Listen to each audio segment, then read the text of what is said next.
to have this opportunity to have this close conversation with you. I think I'm going to get my phone. There are some questions some of my leaders will want to. How did it start, Apostle?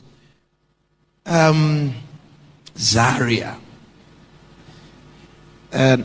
not London. You didn't come from London. You didn't come from not even Lagos. If anybody would have thought that a global ministry will emerge, maybe we'll have connected it to some of the biggest places, Lagos, some of the biggest ministry connections. But from Zaria. Zaria is a part of Kaduna. I was born there. And Kaduna has been very central in the move of God in this country. We've had Bishop Fred Addo from Kaduna. We've had Bishop Boyedikbo move from Kaduna. We've had some people move from Kaduna. Talk to us about, you were in Zaria. You were sent to school. That's what bothers a lot of us. Your parents actually sent you to school, and you went to school and found something else to pursue, and you gave yourself to that. What really drove you? What drove you to pursuing what you began to pursue in Zaria? I mean, what did you see? What captured your heart? Thank you very much, Reverend Sam.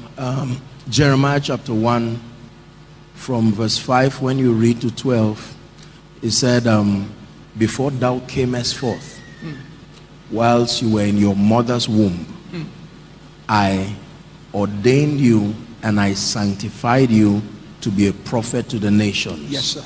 So before he was even born, I don't consider myself to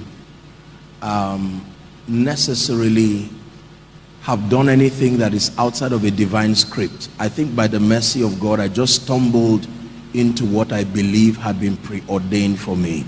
And that for me, it just so happened that Zaria was the place by the Spirit of God that allowed for that incubation, allowed for growth. I guess because of, I would say, the northern hostility and the environment, it was just conducive. There's something about the north, with all due respect, I think there's a greater sense of authenticity, spiritually speaking. There's nothing to show off, and all of that. So that's what I would say. I'm not as concerned about where as it is about the fact that it was a drive that had been in my spirit way even before Zaria days. And so people, okay, well, Zaria was where the vision for ministry was birthed, but the call of God upon my life, way before Zaria days, I was already involved in so many things that had to do with evangelism, that had to do with soul winning, hospital visitations, and all of that. So we used to have those days, they got us like a discipler. So weekends, myself and a few people would go over to his house. He would teach and train us. Sometimes we visit hospitals. So these things were already ongoing. We used to hold concerts. Even before Zaria, we had produced with a group an album. We used to travel for a lot of things. So I think that Zaria just came as the birthing point, particularly for Koinonia. It gave frame and definition to what we're doing. But I would say, responding to your question, that I believe it's just a preordination from God, that I found my place in life and destiny and just walked through it by mercy and grace. Wow. I'm sure they're going to give some monitors to Apostle here. Okay. Some monitor sound. We need some sound here. Apostle, yes, we thank God for preordination. There are many of us who have been preordinated. Permit my English, so many of us have this call. I've heard people tell me the rugged, the kind of drive you have, the way you study, the way you pray. There was something about you people always talk about. It has to do with some passion. Talk to those of us who have this same preordination. We all have this call. how important is discipline and dedication to the fostering of God's purpose for our life? I mean, okay, so yes, I have the call of God. Is it going to happen automatically? What is my role? There's a planting, there's a watering. Speak to the issue of our role in making sure that what God has shown us. I can tell you things people have said that you did, and I was like, really? And you shared part of it yesterday. You will go to Renard Bunker's conference. You were not invited. You were not part of the committee. You get crashed. You got involved in pushing wheelchair. So talk to us about this, the place of drive, dedication, the place of discipline. Talk to us about that. In truth, it's a very uncomfortable conversation, but I think it's a very important one. I call it the God-man partnership, Reverend Sam. So God gives the vision, but there is always a role that we have to play in making prophecy manifest. And it's not just a straight line, it's a combination of many things, from prayer to study to diligence and so on and so forth. And I would not be sincere with you if I told you that all that happened was just the grace of God. Like Paul, I would say, I am what I am by the grace of God. But he said, this grace was not showered on me, in that I labored more than ye all. Yeah, so I will tell you a few things. The place of prayer, the discipline of prayer, consistent prayer, the discipline of learning the word. Remember those times, my money was largely spent, didn't have much of it, but it was spent buying books. I was always at the library getting books, Christian cassettes, you know, and all of that. Then we used to have the rechargeable lantern, you know, rechargeable lantern. I think it just came out. I remember I was so happy to have a torchlight that now had you know, a place where you can slot in a cassette. So it was, and I explored across different ministries. You see, I didn't limit myself to just one ministry. In fact, the first time I encountered Benny Hinn, for an example, you know, the video, yes, it was at a studio in Jos. We went to do something, and then I sat there for a moment. You know, it was late into the night, and then I'm watching this man, and I'm seeing miracles on miracles, and I'm saying, who is this? You know, got the name, and the next thing, I got every material I could find. Every material. They didn't have much, but I could get everything. You know, everything I found, I devoured it. I learned. I used to go to cafes. They didn't have much, so I would spend a night vigil. There's what they call overnight browsing, and so that's what I would do. Some people know that. Oh, they do. So I would stay overnight and, you know, just browse, get this floppy disk and get materials, download materials, and then go back and study. I had a lot of Bibles, concordances.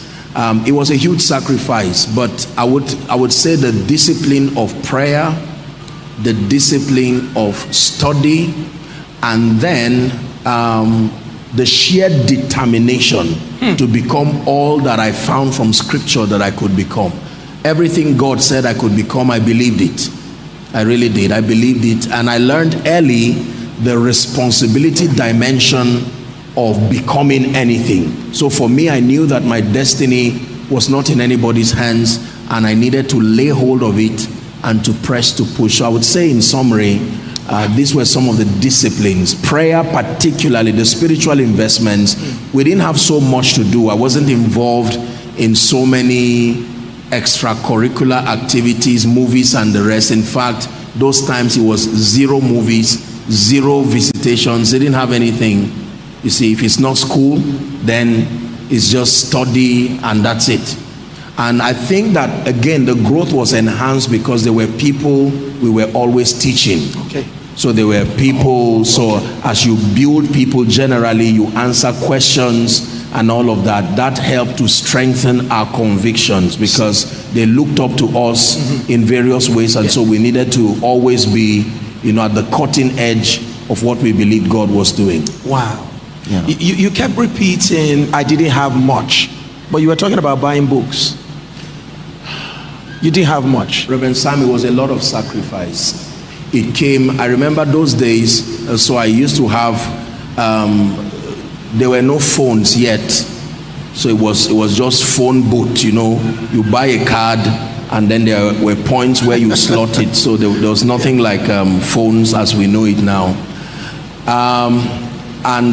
What I would do was to write on pieces of papers books that I would buy. I would set it as a goal and put that, so as people blessed me, opportunities came, you know, whatever money came my way, I would just head straight to a Christian bookstore just to get these materials to, you know, just edify myself. I was all about growth. I knew early enough, I think it was a book by, was it Bill Johnson, The Supernatural Power of a Transformed Mind. And I learned that if I invested in transforming my mentality like I taught earlier on, every other thing would come. So I wasn't particularly interested in things like wealth or fame or notoriety, as it was about growth. Growth for me was the focus. And I knew that if I contended for growth, every other thing that should come with growth will eventually, you know, follow through. So the power of focus, yes, how important is, you seem very, very focused. You're very focused. My little interaction with you, you're very principled and you're very focused. How important is focus in the evolution of a leader, a pastor, whoever want to become? How important is focus? Reverend Sam, you cannot overestimate the power of focus. Focus is as powerful as vision. In fact, it is what drives vision until it fully delivers. It says, this one thing I do. There should always be one thing. There are many things, but there must be one thing. If a pilot is to fly to 3 cities, he would start with 1 city. The goal on paper would be 3 cities, but upon execution, it will be 1 place at a time. And vision is very powerful because focus, for instance, gives you the legitimacy to say no to many things. Wow. When you lack focus, you will not have the legitimacy to say no to so many things. So focus prunes your desires. It helps to aggregate your strength so that you invest it in achieving a common goal. And I think that honestly, it's at this point I can say it was the grace of God.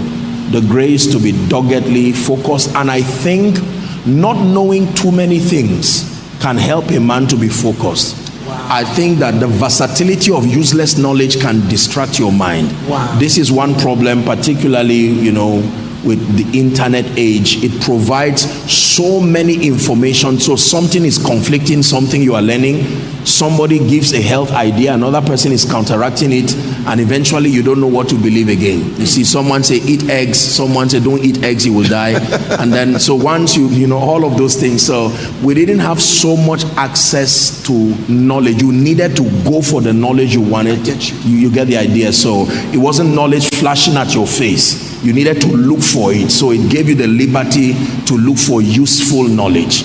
And it helped to guide, yes, wow, you know, to guide the focus. Apostle, we have quite a number of us who have a great call of God on our lives, and we have great assignments to carry out.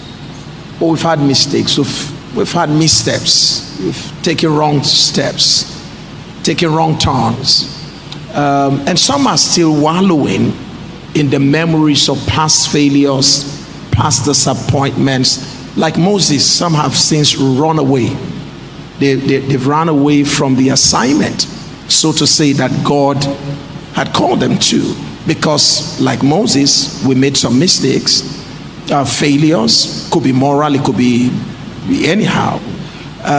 What do we do? You were talking about cybernetics. Yes. What do we do to find our way back? Can God still use us after a lot of failures, mistakes? Is there any hope for a pastor who had missed his way before? What is the hope? How can we come back? Absolutely. I think we can learn from the story of the prodigal son. The story of the prodigal son is a very profound story, Reverend Sam, because it shows how to go from grace to grass. Then it shows how to go from grass to grace. So the prodigal son, the story starts with a young man who is doing very fine, enjoying wealth, blessings and whatever, and then it gives him the liberty to make his decisions. It shows the power of decisions, the declining power of wrong decisions. And the Bible says the gentleman spent his life riotously. I don't think that his riotous living, he did not make the friends outside of his father's house. The same father who had the wealth, had the blessings, I'm sure the father mentored him and taught him a lot of things, but he had other friends. He had other people outside of his father's reach, and eventually they led him, advised him, ill-advised him, and he made a poor decision and he declined. But the profound part of that story was the fact that the Bible says he came to himself. I teach a lot on restoration, and one of the principles of restoration is the power of self-examination. Every man has the power to come to himself. You see, we don't choose consequences. We make decisions, and the decisions decide the consequences. And if and when you find out that you have taken a step that is outside destiny, the first thing you do is to run to God. You don't run away from God. No one else can help you. You run to God. One of my best psalms in the Bible is Psalm 51. I believe Psalm 51, the Psalm of David. It was a declaration of his brokenness and repentance before the Lord. So I think that people don't miss it in life just because they fail. They miss it in life because they remain there. Remaining there is really where the failure is. The ability to get up, retrace your step, find the God of your salvation, and begin to make your way back. I think for me, that's where the power is. And in getting up to go back to God, you leave back with two things. Number one, the memory of how not to do it again.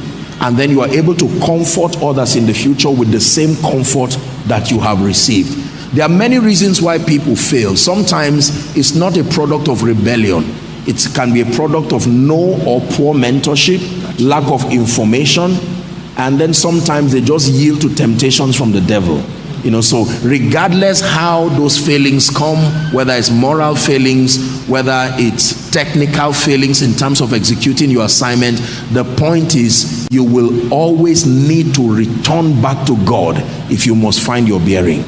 Wow. Can we put our hands together for that? You talk a lot about relationship, and I've seen you build relationship across. I've seen people in the corporate industry, business, governance. I've seen all kinds of people around you. You talk so well about the importance of building strategic relationship. Can we all please make welcome His Excellency, please? Welcome, sir.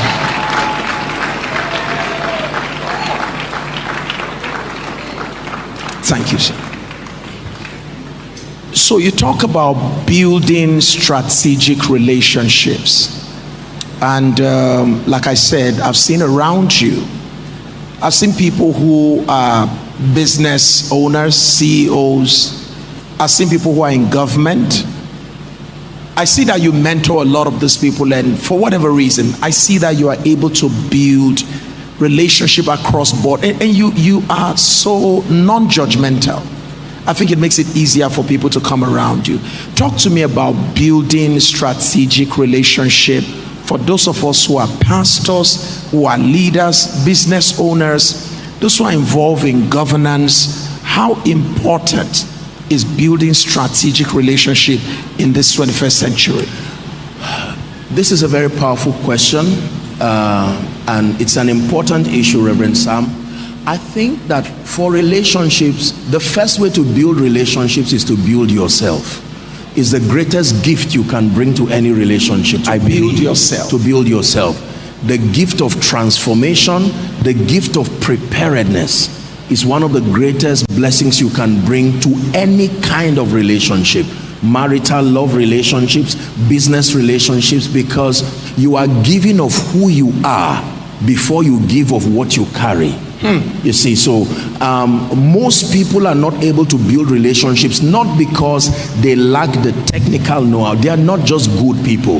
They've not. So when I talk of being valuable, there are two things I look at. Number one is being virtuous, a person of character. Then number two, having your technical or transactable skills. Okay. So in my world, when you say you are valuable, I don't look at your technical skills. I look at who you are in terms of your character first. Then I look at your transactable skill.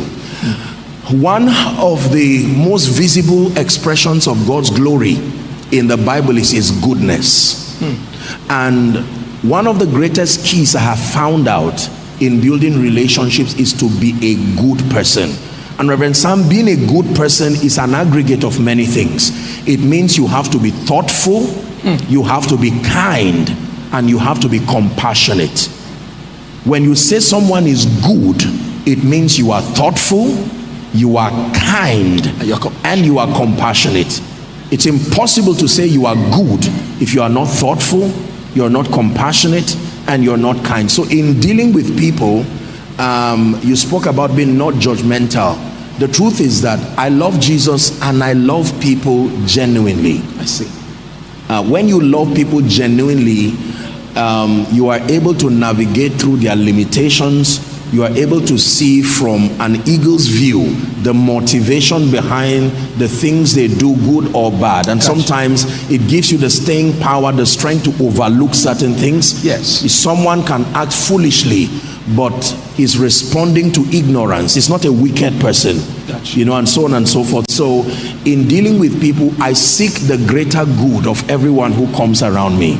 My position for people is always to have their best interests. And if I do give them an investment of my time, my emotional space, and they abuse it consistently, I would love them and respect them, but I'll create a distance that allows me respect. They have a right to keep to their value system, but if it's inconsistent with where I'm going, I don't let it become a distraction.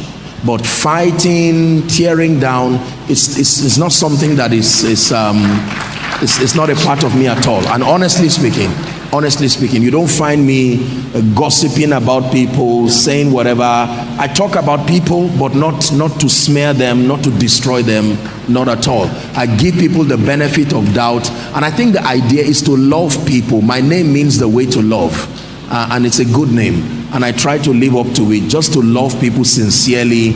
And when people don't get it right, I'm not too quick to point fingers. I try to look what would have been the motivation behind this. And then one of the keys, again, in maintaining relationships is honor. His Excellency just stepped in. It's my first time seeing him. God bless you, and we honor you, sir. But we all stood up to honor him in that capacity. Yes. Honor, I define, is the discerning, the celebrating, and the rewarding of men for their distinctive difference, for their uniqueness, and for their value. And it's a powerful law. It's changed my life. And you cannot build relationships if you do not understand honor. When you trivialize people's sacrifices and when you make it all about you. But I'll be honest with you, I also had to study on building relationships.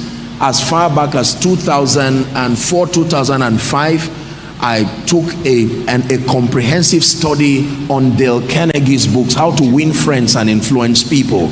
And one of the things I learned from that material as far back then is always focus on people's needs, not your needs. When you become selfless, when you become intentional about helping people meet their needs, you find out that you are programming, you are planting a seed that becomes a harvest to you.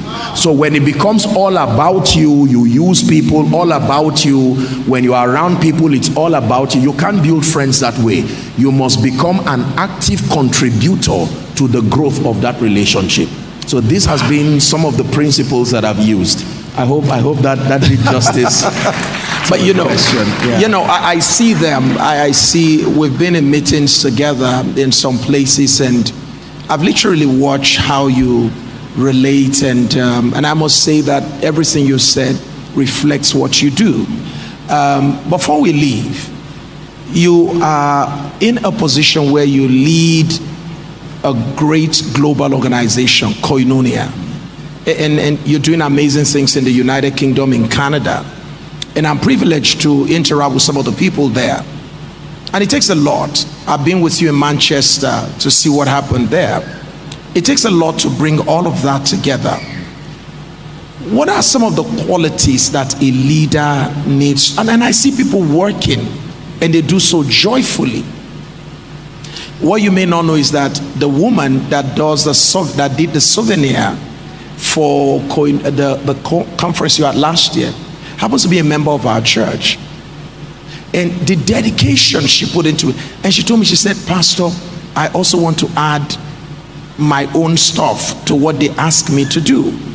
What is it about you and what you want to say to leaders? What are the qualities that we need to possess as leaders in order to be able to galvanize people together to pursue a common cause? What is that thing a leader needs to know? What is that thing a leader needs to do and even be in order to be able to influence people in that manner? Okay, a number of things. First, I would say people don't care how much you know until they know how much you care. You need to be genuinely invested in people, and it's a culture that have sold to our people, you know, across all our expressions.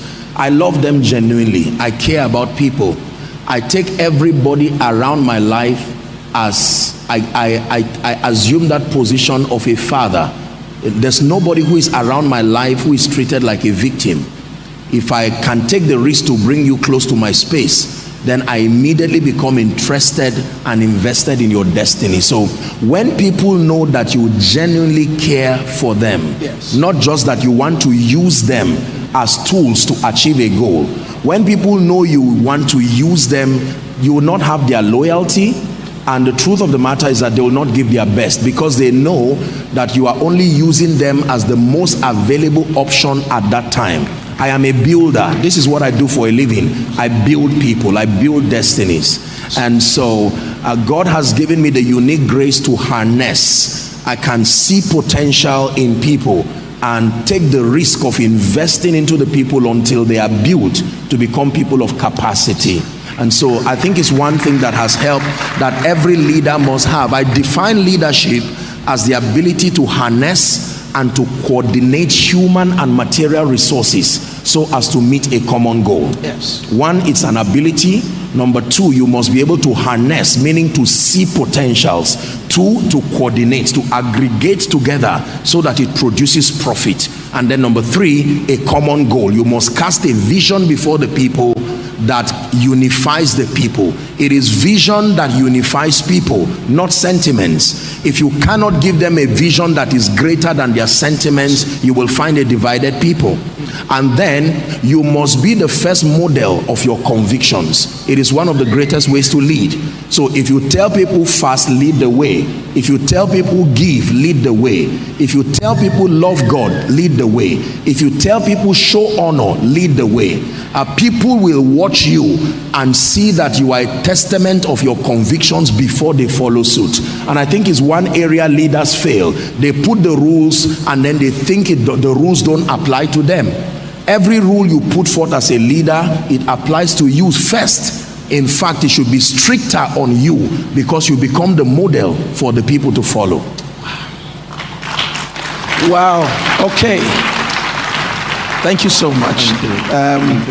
You know, I'll still have to bring you another time again. I want to dig deep again into some other thoughts that I think can shape minds and help us develop quality leaders. Because imagine what will happen if we have more of Apostle Joshua Selmans across the country, and one is happening in Lagos, another one in Jos. Just imagine what will happen in this country. It is absolutely true that everything rises and falls on what? Leadership. Everything rises and falls on leadership. And from what Apostle have just shared with us, for all of you who are graduates, who are leaving here today, there's something I wanted to take away from this conversation. He kept repeating, I care for the people. You cannot lead well if you are disconnected from the people you lead. By the way, is there leadership if you're not in relationship with the people? And how qualitative is your leadership if you don't care about the people that you seem to be given an opportunity to lead? So as we leave here today, I hope we all leave with the determination to provide care for the people that we lead. I love the construct in terms of his concept of what leadership is. First of all, it talks about your ability to be able to harness, all right, potentials, and you are able to use this potential to accomplish common goal. All right, those of you who are graduating, you know that we always define leadership as the ability to exercise special influence within a group in order to be able to move the people towards the accomplishment of a common goal. I hope that adds to your definition. Would you help me appreciate Apostle Selman? Thank you so much, sir. Thank you. Thank you so much.